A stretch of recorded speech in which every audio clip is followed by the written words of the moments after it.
അപ്പം നമ്മുടെ ഇന്നത്തെ വീഡിയോ ഒരു കുക്കിംഗ് വീഡിയോ ആണേ. അപ്പം നമ്മൾ ഇന്ന് ഒരു ചക്ക വരട്ടുന്ന വീഡിയോ എടുക്കുവാണേ. ചക്കയെന്ന് പറഞ്ഞാൽ നല്ല നാടൻ വരിക്കച്ചക്ക നമ്മുടെ പ്ലാവയിലുണ്ടായ വരിക്കച്ചക്കയാണ്. അപ്പം ഈ ചക്ക വെച്ചിട്ട് നമുക്ക് ചക്ക വരട്ടുന്നത് എങ്ങനെയാണെന്ന് കാണാം. അപ്പോൾ ഈ പ്ലേറ്റിൽ ഇത്രയും ചക്ക ഞാൻ എടുത്തിട്ടുണ്ട്. അത് കുറച്ചുണ്ട്. പിന്നെ ഉള്ളത് നമ്മൾ ശർക്കര എടുത്തിട്ടുണ്ട്, നമ്മുടെ കട്ടയായിട്ടുള്ള ശർക്കര. പിന്നെ നമ്മൾ എടുത്തേക്കുന്നത് ഇതുപോലെയുള്ള ഒരു നെയ്യ്, ശർക്കര, ചക്ക. ഇനി നമുക്കിതെങ്ങനെയാണ് വരട്ടുന്നതെന്ന് നോക്കാം. ആദ്യം നമ്മൾ ഇത്രയും ശർക്കര എടുത്തിട്ടുണ്ട്. നമ്മൾ ആ എടുത്ത ശർക്കരയ്ക്കകത്തിലോട്ട് ഇത് വെള്ളം ഒഴിച്ച് നമ്മളിത് പാനിയാക്കണം. ആദ്യത്തെ സ്റ്റെപ്പ് അതാണ്. ഇനി നമ്മൾ അടുത്ത സ്റ്റെപ്പ് ചെയ്യുന്നത്, ഞാനിവിടെ ഒരു കുക്കർ എടുത്തിട്ടുണ്ട്. ഈ കുക്കറിലോട്ട് നമ്മുടെ ഈ ചക്ക നമ്മളത് കുക്കറിലോട്ടങ്ങ് ഇടുക. കുക്കറിലോട്ടിട്ടിട്ട് ഇതിനകത്തിൽ വെള്ളം ഒഴിച്ച്, ആവശ്യത്തിന് വെള്ളം ഒഴിച്ച് നമ്മളിത് വിസിലടുപ്പിക്കുക. അപ്പോൾ നമ്മൾ ഏത് കുക്കറിലോട്ട് വെള്ളം ഒഴിക്കുവാണ്. വെള്ളം ഒഴിച്ചു.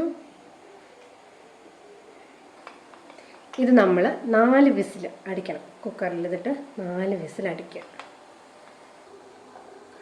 അപ്പോൾ കണ്ടോ, നമ്മുടെ ശർക്കര തിളച്ച് പാനിയായിക്കൊണ്ട് ഇങ്ങനെ ഇരിക്കുവാണേ. അപ്പം ശർക്കര ഇവിടെ പാനിയാവുന്നുണ്ട്. അതുപോലെ നമ്മൾ കുക്കറിൽ നമ്മൾ ചക്കയും വെച്ചിട്ടുണ്ട്. അതിലൊരു 4 വിസിലടിക്കണം. അതേപോലെ നമ്മുടെ ശർക്കര പാനിയായിക്കൊണ്ട് ഇങ്ങനെ ഇരിക്കുവാണേ. അപ്പം ഇത് നല്ല പാനിയാകുന്ന വരെ നമ്മളിങ്ങനെ ഇട്ട് ഇളക്കിക്കൊണ്ടിരിക്കണം. നമ്മളിങ്ങനെ ഒരു സ്പൂണ് വെച്ച് ഇങ്ങനെ ഇളക്കിയിട്ട് ഈ ശർക്കര നന്നായിട്ട് അരിക്കണേ. നല്ലതായിട്ട് അരിച്ച് വേണം നമ്മൾ എടുക്കാൻ. അപ്പം നമ്മുടെ ശർക്കര എല്ലാം നന്നായിട്ട് തിളച്ച് ശർക്കരയെല്ലാം ഉരുകിയിട്ടുണ്ടേ. നമ്മൾ നല്ല ശർക്കര പാനിയായതുപോലായി. ഇനി ഇത് നമുക്ക് നന്നായിട്ടൊന്ന് അരിക്കണം.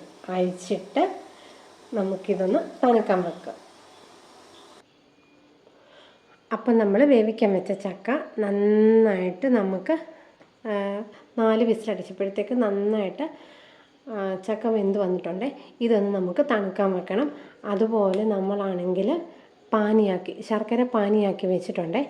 അപ്പം അതും ഒന്ന് ശരിക്കൊന്ന് തണുക്കണം. എന്നിട്ട് നമുക്ക് ചക്ക വരട്ടാൻ തുടങ്ങാമേ. ഇത് തണുത്തിട്ട്, ഈ ചക്ക നന്നായിട്ട് തണുത്തിട്ട് അത് നമുക്ക് മിക്സിയുടെ ജാറിലിട്ട് 2-3 തവണയായിട്ട് ഇത് നന്നായിട്ടൊന്ന് അരച്ച് നല്ല പേസ്റ്റ് പോലെ ഒന്ന് അരച്ചെടുക്കണേ. അപ്പം അരച്ചെടുത്തിട്ട് കാണിക്കാം. അപ്പോൾ നമ്മുടെ ശർക്കര ശർക്കര പാനിയാക്കി വെച്ചിട്ടുണ്ട്. അതേപോലെ നമ്മുടെ ചക്ക നല്ലതായിട്ട് മിക്സിയുടെ ജാറിൽ നല്ല ഫൈൻ പേസ്റ്റായിട്ട് ഞാൻ അരച്ച് വെച്ചിട്ടുണ്ട്. അപ്പോൾ ഇത് നമുക്കിനി വരട്ടി തുടങ്ങാം. അപ്പോൾ പാനിയുമായി ചക്ക അരച്ചതുമായല്ലോ, ഇനി നമുക്കത് വരട്ടി തുടങ്ങാം. അപ്പോൾ നമ്മൾ ഒരു പാൻ എടുത്ത് അടുപ്പത്ത് വെച്ചിട്ടുണ്ട്, ഗ്യാസിൽ വെച്ചിട്ടുണ്ട്. നമ്മൾ കുറച്ച് നെയ്യ് അങ്ങോട്ട് ഒഴിക്കുക ആ പാനിലേക്ക്. പാൻ ചൂടാകുമ്പോൾ നമ്മൾ കുറച്ച് ഏറെ നെയ്യ് അങ്ങോട്ട് ഒഴിക്കണേ. ഈ നെയ്യ് കട്ട പിടിച്ചിരിക്കുക. ഞാനൊരു 2-3 സ്പൂണ് നെയ്യ് ഒഴിച്ചിട്ടുണ്ട്. എന്നിട്ട് ഇതിലേക്ക് നമ്മുടെ ചക്ക വരട്ടിയത് അങ്ങ് ഒഴിക്കുക.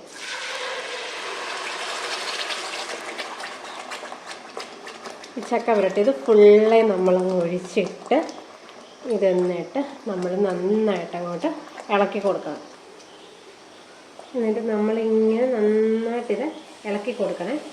ഇത് കുറേ നേരം നമ്മളിങ്ങനെ നന്നായിട്ട് ഇങ്ങനെ ഇളക്കി കൊടുത്തുകൊണ്ടേയിരിക്കണം. അപ്പം ഞാൻ ചക്കയിലേക്ക് നമ്മുടെ ചക്ക പാനിലൊഴിച്ച് അതിലേക്ക് ശർക്കര ഒഴിച്ചിട്ടുണ്ട്. ശർക്കര നമ്മുടെ ആവശ്യം പോലെ നമുക്ക് ഒഴിക്കാം. ശർക്കര ഒഴിച്ചിട്ടുണ്ട്. ഇനി ഇത് നന്നായിട്ട് നമ്മൾ ഇളക്കി കൊടുക്കണം. നല്ലതായിട്ട് വറ്റിച്ചെടുക്കണം. നല്ലതായിട്ട് നമ്മളിത് വെള്ളം മുഴുവൻ ഇതിനകത്ത് നിന്ന് പോകും വരെ ഇളക്കി നന്നായിട്ട് നമ്മളിത് വറ്റിച്ചെടുക്കണേ. എന്നിട്ട് വറ്റിക്കുമ്പോൾ പ്രത്യേകം ശ്രദ്ധിക്കേണ്ടത്, ഇതിങ്ങനെ തിളച്ച് ചാടുമ്പോൾ കയ്യിലൊക്കെ വീഴാനുള്ള ഒത്തിരി ചാൻസ് ഉണ്ട്. അപ്പോൾ എല്ലാവരും ഇളക്കുമ്പോൾ ഒക്കെ നന്നായിട്ട് സൂക്ഷിക്കണം. അപ്പോൾ ഈ വെള്ളമയം എല്ലാം വറ്റി ഡ്രൈ ആക്കി എടുക്കണം. അതാണ് ചക്ക വരട്ടിയതെന്ന് പറയുന്നത്. അപ്പം നമ്മളിതൊക്കെയാണെങ്കിൽ ചക്കയുള്ള സീസണിൽ ഇങ്ങനെ ഉണ്ടാക്കിയിട്ട് നമ്മൾ വെളിയിൽ അല്ലെ ഗൾഫിലോ അല്ലെ നമ്മുടെ വീട്ടിൽ വെളിയിലൊക്കെ ഉള്ളവർക്കൊക്കെ നമ്മളിത് ഉണ്ടാക്കി ഇങ്ങനെ കൊടുത്തു വിടും. നല്ല എയർ ടൈറ്റായിട്ടുള്ള കുപ്പിയിൽ അടച്ചു വെച്ച് നമ്മൾ കൊടുത്തു വിട്ടാൽ അവർക്കിഷ്ടമാണ്.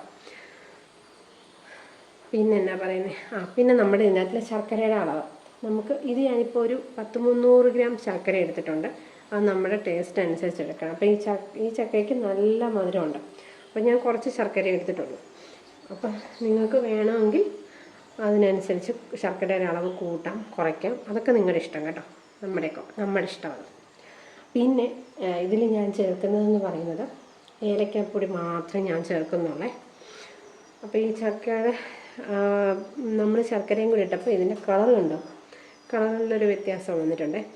അതേപോലെ ഞാൻ ഇടുന്നത് ഏലക്കാപ്പൊടി കുറച്ചിടുന്നുണ്ട് ടേസ്റ്റിന് മാത്രം. പിന്നെ വേണ്ടവർക്ക് വേണമെങ്കിൽ ചുക്കുപൊടി ഇടാം. അതേപോലെ ചെറിയ ജീരകം പൊടിച്ചത്, അങ്ങനെ ചെറിയ ജീരകം പൊടിച്ചതുണ്ടെങ്കിൽ അതും ഇടാം. അപ്പം ചെറിയ ജീരകം പൊടിച്ചതിടുമ്പോഴും ചുക്കുപൊടിയൊക്കെ ഇടുമ്പോൾ വേറൊരു ടേസ്റ്റാണ്. ഈ ചക്ക വരട്ടുമ്പോൾ വേറൊരു ടേസ്റ്റ്. ആ ടേസ്റ്റ് ഇഷ്ടമുള്ളവർക്കാണെങ്കിൽ അതിട്ടാൽ മതി. അപ്പോൾ ഇപ്പം ഞാൻ നെയ്യും ഏലക്കാപ്പൊടിയും മാത്രമേ ഇടുന്നുള്ളേ. എന്നിട്ട് ഇത് പുരട്ടി വരുമ്പോഴത്തേക്ക് നമുക്ക് ആവശ്യത്തിന് നെയ്യ് ഒഴിച്ചു കൊടുക്കണേ. ഇല്ലെങ്കിൽ ഇതങ്ങ് ഡ്രൈ ആയിപ്പോവും. അപ്പം നല്ല സോഫ്റ്റായിട്ടിരിക്കാനും കൂടെ നമ്മൾ നെയ്യ് ഒഴിക്കുന്നത്. അതേപോലെ നെയ്യും കൂടെ ഒഴിച്ച് കൊടുത്തോണം. അപ്പം നമുക്കിത് കൈയെടുക്കാതെ ഇങ്ങനെ ഇളക്കിക്കൊണ്ട് ഇങ്ങനെ നമ്മൾ ഈ വെള്ളമെല്ലാം വറ്റിച്ചെടുക്കണം.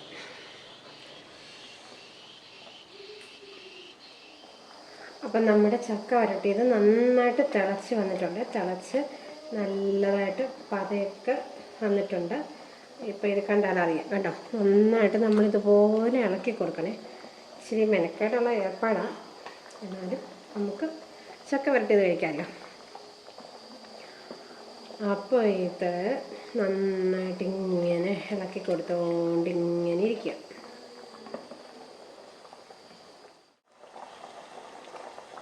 അപ്പം നമ്മളിങ്ങനെ വരട്ടിയത് കൊണ്ടുണ്ടല്ലോ നമുക്ക് ഭക്ഷണയിലപ്പൊക്കെ ഉണ്ടാക്കാം. ഭക്ഷണയിലക്കകത്തിൽ ഇതുപോലെ പൊടിയൊക്കെ നമ്മുടെ അരിപ്പൊടിയൊക്കെ ചേർത്തിട്ട് ഇതിലെ കുറച്ചെടുത്ത് നമ്മൾ നന്നായിട്ട് കുഴച്ച് നമുക്കപ്പം ഭക്ഷണയിലപ്പം ഉണ്ടാക്കാം. ചക്ക ചേർക്കുമ്പോൾ നല്ല ടേസ്റ്റാണ്. എന്നിട്ട് ആവിയിലിട്ട് വേവിച്ചാൽ മതിയല്ലോ, നല്ല ടേസ്റ്റ് കിട്ടും. അങ്ങനെ ഒത്തിരി ഉപയോഗമുണ്ട് നമുക്കിത്. അല്ലാതെ കഴിക്കേണ്ടവർക്ക് അല്ലാതെയും കഴിക്കാം. ചക്കയല്ലേ, നാച്ചുറലായിട്ടുള്ള ഫുഡല്ലേ, നമുക്ക് കഴിക്കുന്നുണ്ട്, ഒരു കുഴപ്പമില്ല. ഇതിനകത്ത് ചേർത്തിരിക്കുന്ന ശർക്കരയല്ലേ, അപ്പം നമുക്ക് ആരോഗ്യത്തിനും നല്ലതാണ്. അപ്പോൾ എന്നിട്ട് ഇതുപോലെ ഇളക്കി ഇതുപോലെ ഇങ്ങനെ വെള്ളം വറ്റിച്ചുകൊണ്ടിരിക്കണേ. ഫുള്ളും വെള്ളം നന്നായിട്ട് വറ്റി വരുമ്പോൾ നമ്മുടെ ചക്ക നന്നായിട്ട് വരേണ്ടതായിട്ട് കാണാം. നമ്മൾ ഇച്ചിരി ഇടയ്ക്കിടയ്ക്കൊക്കെ ഇളക്കി കൊടുത്താൽ മതി കേട്ടോ. കണ്ടിന്യൂസ് ആയിട്ട് ഇളക്കുന്നൊന്നുമില്ല, ഇടയ്ക്കിടയ്ക്കൊക്കെ നമ്മളൊന്ന് ഇളക്കി കൊടുക്കണം. എന്ന് വെച്ചാൽ ഇതിപ്പോൾ നോൺ സ്റ്റിക്ക് ആയതുകൊണ്ട് എനിക്ക് ഇടയ്ക്കിടയ്ക്ക് ഇളക്കിയാൽ മതി. പക്ഷേ നമ്മൾ അല്ലാത്ത അലൂമിനിയം പാത്രമൊക്കെ എടുക്കുന്നതെങ്കിൽ നന്നായിട്ട് ഇളക്കി കൊടുക്കണം. പെട്ടെന്ന് ഇത് അടിയിൽ പിടിക്കും. അപ്പോൾ ഇത് അടിയിൽ പിടിക്കുമെന്ന് പേടിയുള്ളവർക്കാണെങ്കിൽ ഇച്ചിരി നേരെ നെയ്യ് ഒഴിച്ചാൽ മതി, എന്നാലും പിടിക്കും. എത്ര നെയ്യ് വേവിച്ചാൽ ചില സമയത്ത് ചില പാത്രങ്ങളൊക്കെ അടി നന്നായിട്ട് പിടിക്കും. അപ്പോൾ അങ്ങനെ പിടിക്കാതിരിക്കുകയാണെങ്കിൽ ഒന്നെങ്കിൽ നമ്മൾ നോൺ സ്റ്റിക്കിൻ്റെ പാത്രം എടുക്കുക, അല്ലെങ്കിൽ നമ്മളിങ്ങനെ ഇടയ്ക്കിടയ്ക്ക് നന്നായിട്ട് ഇളക്കി കൊടുത്തുകൊണ്ടേയിരിക്കാം. ഇപ്പം നമ്മൾ ചക്ക വരട്ടിയത് കുറച്ച് വെള്ളം ഒന്ന് വലിഞ്ഞിട്ടുണ്ട്. അപ്പോൾ ഇതിൻ്റെ കൺസിസ്റ്റൻസി കണ്ടാൽ മനസ്സിലാവും. കണ്ടോ, ആ വെള്ളം പോലെ ആയത് മാറിയിട്ട് ഒന്ന് കട്ടിയായിട്ടുണ്ട്, കുറച്ചൊന്ന് കട്ടിയായിട്ടുണ്ട്. ഇങ്ങനെ നമ്മളിങ്ങനെ ഒഴിക്കുമ്പോൾ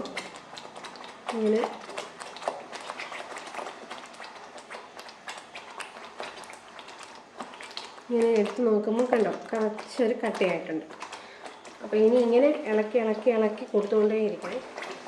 അപ്പം നമ്മുടെ ചക്ക വരട്ടിയതിൻ്റെ ഏകദേശം ഒരു ഇതായിട്ടുണ്ട്. കണ്ടോ, ഇങ്ങനെ പാനിൽ നിന്ന് നമുക്ക് നന്നായിട്ട് വിട്ട് കിട്ടുന്ന രീതിയിലായിട്ടുണ്ട്. എന്നാലും നന്നായിട്ട് ഇളക്കി കൊടുക്കണേ. ഇപ്പം കണ്ടില്ലേ, ഈ സ്റ്റേജ് ആകുമ്പോൾ നമുക്ക് കുറച്ചും കൂടെ നെയ്യ് ഒഴിച്ചു കൊടുക്കണേ. കുറച്ചുകൂടെ നെയ്യ് ഒഴിച്ചു കൊടുത്തിട്ടുണ്ട്. ഇനി എന്നിട്ട് നമുക്ക് നന്നായിട്ട് ഇളക്കണം. നന്നായിട്ട് ഇളക്കി ചൂട് വെള്ളം നന്നായിട്ട് വറ്റിച്ചെടുക്കണം. ഈ സമയത്ത് നമുക്ക് ഇച്ചിരി ഏലക്കാപ്പൊടി ചേർക്കാമേ. ഏലക്കാപ്പൊടി ഞാൻ കുറച്ച് ചേർത്തിട്ടുണ്ട്. അപ്പം നിങ്ങൾക്ക് ആവശ്യാനുസരണം ഏലക്കാപ്പൊടി, ഇവിടെ ഇപ്പോൾ ഏലക്കാപ്പൊടി ഇല്ലായിരുന്നു, അപ്പം ഞാൻ ഏലക്ക ചതച്ചതാണ് ചതച്ചിട്ടിട്ടുണ്ട്. അപ്പോൾ ഇതിൻ്റെ മണം ഈ സമയത്ത് നമുക്ക് ഏലക്കാപ്പൊടി വേണമെങ്കിൽ ഏലക്കാപ്പൊടി ചേർക്കാം, ചുക്കുപൊടി വേണമെങ്കിൽ ചുക്കുപൊടി ചേർക്കാം, അതുപോലെ ജീരകപ്പൊടി ചേർക്കണമെങ്കിൽ അതും ചേർക്കാം. അപ്പം ഞാനിവിടെ ഏലക്കാപ്പൊടി മാത്രമേ ചേർക്കുന്നുള്ളൂ. ഇനിയിപ്പം നന്നായിട്ടിങ്ങനെ വരട്ടിയെടുക്കണം, നന്നായിട്ട് വരട്ടണം.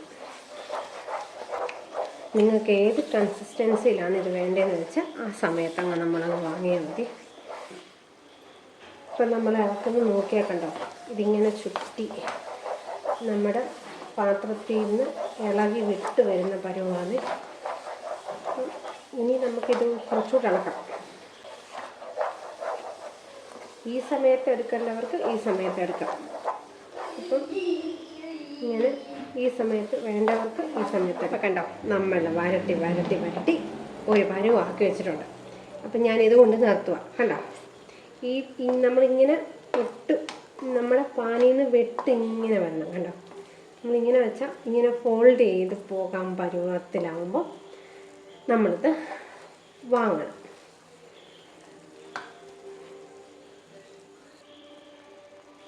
അപ്പം നമ്മുടെ ചക്ക വരട്ടി ഇവിടെ റെഡി ആയിട്ടുണ്ട്. അപ്പം ഞാനിതൊരു സെർവിങ് ബോളിലേക്ക് മാറ്റിയിട്ട് നമ്മുടെ മണിക്കുട്ടനെ കൊണ്ടൊന്ന് ടേസ്റ്റ് ചെയ്യിച്ച് നോക്കാം എങ്ങനെയുണ്ടെന്ന്. നമ്മുടെ മണിക്കുട്ടൻ പറയട്ടെ. സ്പൂണിലോട്ട് എടുക്കാം. നമ്മുടെ മണിക്കുട്ടനാണെങ്കിൽ ഇത് ഹൽവ ടേസ്റ്റ് ചെയ്യണേ, ചക്ക വരട്ടിയത് ടേസ്റ്റ് ചെയ്യണേ. മണിക്കുട്ടൻ ടേസ്റ്റ് ചെയ്ത് നോക്കി എങ്ങനെയുണ്ടെന്ന്.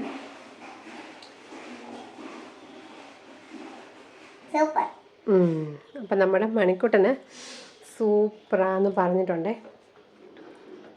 അപ്പം ചക്ക വരട്ടിയത് കൊള്ളാവോ? സൂപ്പറാണോ? ഓക്കെ. അപ്പം നമ്മുടെ മണിക്കുട്ടന് ഇതുപോലെ ചക്ക വരട്ടിയത് അവന് ഭയങ്കരമായിട്ട് ഇഷ്ടപ്പെട്ടു കേട്ടോ. അപ്പോൾ കുഞ്ഞുങ്ങൾക്കൊക്കെ ഉണ്ടാക്കി കൊടുക്കാൻ പറ്റുന്ന നല്ലൊരു വിഭവമാണേ. അപ്പം നമ്മുടെ വീഡിയോ കണ്ടിട്ട് ഇഷ്ടപ്പെട്ടാൽ ലൈക്ക് ചെയ്യുക, ഷെയർ ചെയ്യുക, സബ്സ്ക്രൈബ് ചെയ്യുക. Thank you.